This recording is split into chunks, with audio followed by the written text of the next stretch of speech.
North Carolina, fresh off of a dominant win in the first four over San Diego State. They have to turn around quickly, and they will play the Ole Miss Rebels on Friday, Guy. What are you looking for out of this matchup?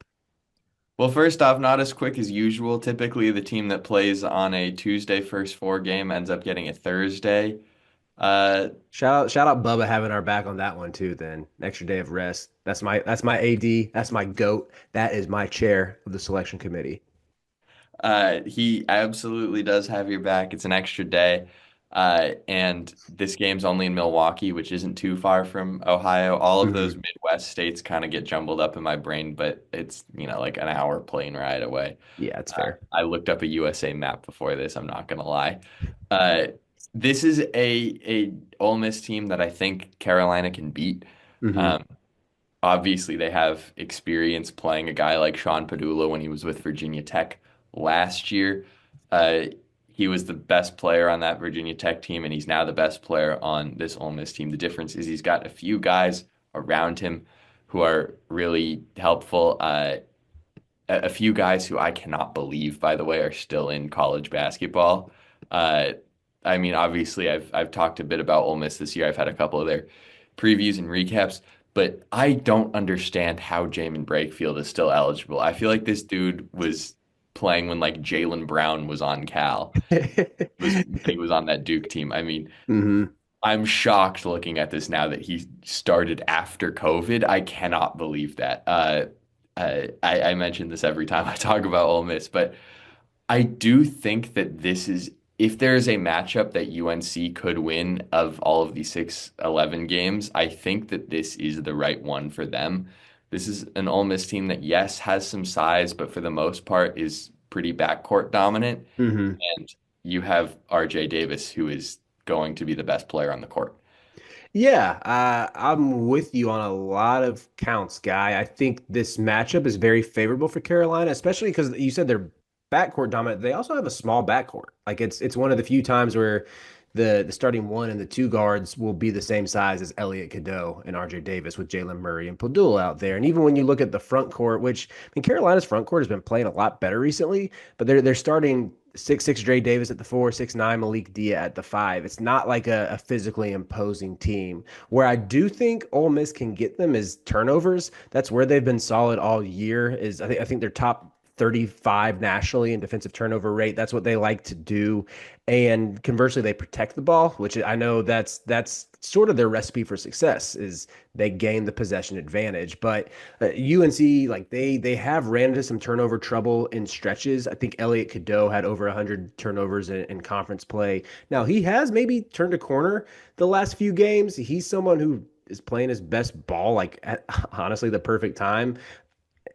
He's really a player that a lot of Carolina fans had started to write off. Kind of thought there was no chance that he'd ever like realize his potential. But now he only has three turnovers in his last two games. Had five assists against Duke to two turnovers, 12 against San Diego State to two turnovers. And even the first round of the ACC tournament, consider the opponent. It was Notre Dame. 11 assists in that one with two turnovers as well, where it seems like he's getting more comfortable running the team. I think UNC has also run some better action just to get him some easy looks at or excuse me, to create lobs for his teammates, whether that's Withers or whether it's Lubin, that have helped sort of boost those stats and cut down on some of the mental mistakes. So that's definitely the one I'm going to be watching out for. How does he fare against Jalen Murray, who has pretty good hands, pretty good instincts that could conceivably force him into some mistakes. Yeah, I think the matchup that I'm really looking at the most with regard to like the one-on-one game, I guess, Mm-hmm. is Matthew Morrell and Ian Jackson. Mm-hmm. Uh, I mean, I guess you can throw Drake Powell in there as well. I think he'll see some time on the wing, but I want to see what Ian Jackson can do. We know he's a lottery pick, or maybe not a lottery. We know he's a first rounder, borderline lottery. I'd take him in the lottery. He's He's at times been the only thing keeping North Carolina alive in the mm-hmm. tournament conversation. I think that if North Carolina is going to win, you need a big Ian Jackson game. Uh, the win against Notre Dame, by the way, Riley, means absolutely nothing. Notre I Dame. know, but let me get my Cadeau stats off. He's playing better.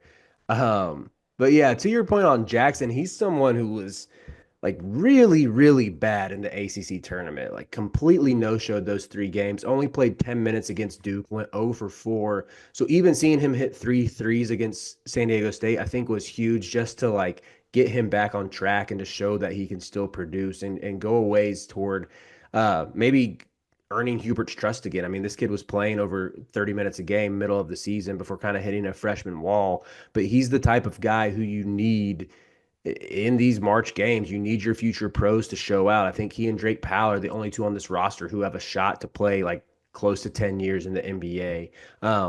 Drake has sort of been up and down with his, I would say, his offensive game too. He's always going to bring the defense to where I think he probably spends a lot of time on Matthew Murrell. Murrell has also been like very quietly inefficient recently. I don't know if people realize that, but you even in the month of March, I mean, he's only made three-pointers, and that's been on 15 attempts, or excuse me, 16 attempts. He's three for his last 16. And kind of same thing with Ian Jackson. I would say for Ole Miss to win this game, they need like a more vintage Matthew Murrell performance. I don't like that we're talking vintage about guys who are still in college. I'm so ready for this COVID year to go I away. mean, Um, Murrell has been around for forever, and he shot nearly 40% from three last year, and he's at 30% this year. Like his makes yeah. are pretty much halved, and I don't always get why that happens to certain guys, why you see regressions like that. Maybe it is guys sticking around too long. Maybe like he is in his fifth year. Maybe guys grow tired of it or whatever, or they just get scouted out. They've Uh, already hit their physical peak. yeah, right. But it's just like his numbers are down across the world, across the board from 3 point percentage, 2 point percentage, free throw attempts. Like he's not getting to the line nearly as much as he did last year. But yeah, I think if Ole Miss, I think they've had a pretty solid season. You know, they've had some big time wins, but if they want to sustain any sort of momentum, like I think he's definitely an X factor that I'm penciling. Yeah. By the way, I just want to say I've been very positive towards North Carolina. We'll get into what we think the score will be in a minute, obviously, but I do think that this is the matchup that if you're a UNC fan, you want. I'm with Yes, you. it's fortunate that you get into the tournament at all. Then it's fortunate that San Diego State has their worst shooting night they've had, honestly, probably since the year before the Final Four run. Like you are very lucky to be here. This is now when we get. I mean, obviously, it's not all luck. You know, you Mhm. still won by 30 plus points against San Diego State. Was it 30? Was it 27? I don't. They That would won be by 29, but they were up 40 with 7 minutes to go. okay. Yeah, I'm not the best at math. I'm not gonna lie. I thought that was 39. Um, That actually, I happens. thought it was 37. So I don't know what my math is doing, but it's fortunate to be in this position, but I do think that this is now a point where it's like if you're UNC, you can say we can really prove the haters wrong. We can Mhm. prove that we deserve to be here. We're going to be around a 32 team because Ole Miss is definitely a tournament team. Yeah, for sure. Do I think that Javon Small would be the best player on the court? Yes, but All right, we literally just watched RJ Davis shoot 6 for 6 from beyond the arc. Put some respect on my guard's name. Get Javon Small, who hasn't had a quality win since the seventh day of Hanukkah. Uh, get him out of here, guy. Come on, be realistic. You like how that seventh day of Hanukkah was a bar. I'm not gonna lie. I'm being inclusive here. But Score predictions, Riley. What do you think the score is going to be? I actually like Ole Miss in this game, and call it a reverse jinx if you will. This Carolina team has just been so inconsistent to where every time like you think they're turning the corner, it's like my heart is telling me Carolina, but my mind is like, dude, you've seen this movie with this team where I mean they rip off 6 straight wins by double digits, and then you think they're really gonna pull the upset on Duke. They're up 7 points in that game halfway through the second half, and then blink your eyes and a couple turnovers, a couple bad shots, and that lead balloons in Duke's direction. And Ole Miss obviously isn't Duke, but I think with their ability to force turnovers, that is honestly what scares me, especially late game where Carolina struggles usually happen the most at the end of halves. If they start turning the ball over, that's something where even if they're up late, or let's say that it's like a one possession game, that I think Ole Miss can push the lead out a little bit. I think that's a very smart, insightful take from you, Riley. Uh, I'm gonna go the other way on this. I'm picking North Carolina to win this one, not for any scientific reason or X's and O's. I do think that this is if you gave me any other six seed, like if you gave me BYU, I would have picked BYU. If you gave me uh, Missouri, I would have picked Missouri. The reason why I like this matchup against Ole Miss is because I think UNC has the advantage in the backcourt and they're not as exposed on the front court. Yes, Hmm. Malik Deal will be the best big man in this game, but I think Van Allen Lubin is not, there's not too much of a gap in that Hmm. ability. I think that this is a game where we see RJ Davis go nuclear and one of the freshmen go nuclear. When I say nuclear, I just mean like put up 20. Hmm. Uh, Hmm. the other reason why I think that UNC is going to win this is just because I know everyone was saying, oh, if Carolina misses the tournament, Hubert Davis is going to lose his job. I still think he's coaching for his job. You're North Carolina. A win in Dayton is going to secure you. Like I don't buy that unless Hmm. the Carolina program is in a different place than it's been historically. Hmm. I just don't think that's true. I mean, you're in the Dean Dome every game. Like a win in Dayton is not a successful season, is it? No, it's not. I think he'll be remembered more fondly, but he's gotta stack some goodwill here in order. I think he's gonna be back next season, just after that contract extension that was signed back in December, agreed to over the summer. Is Uh, that real though? yeah, but I mean, it was agreed to over the summer after he got a one seed, but like the implication, like his salaries, the buyout is still really low. It's um But do like Carolina hasn't announced it as far as I'm aware. no, Carolina never. I don't think Carolina ever announced it or publicly commented on it. But So yeah, do we know that it pen has been put to paper? yeah, I think it's been reported enough that it was like signed back in December.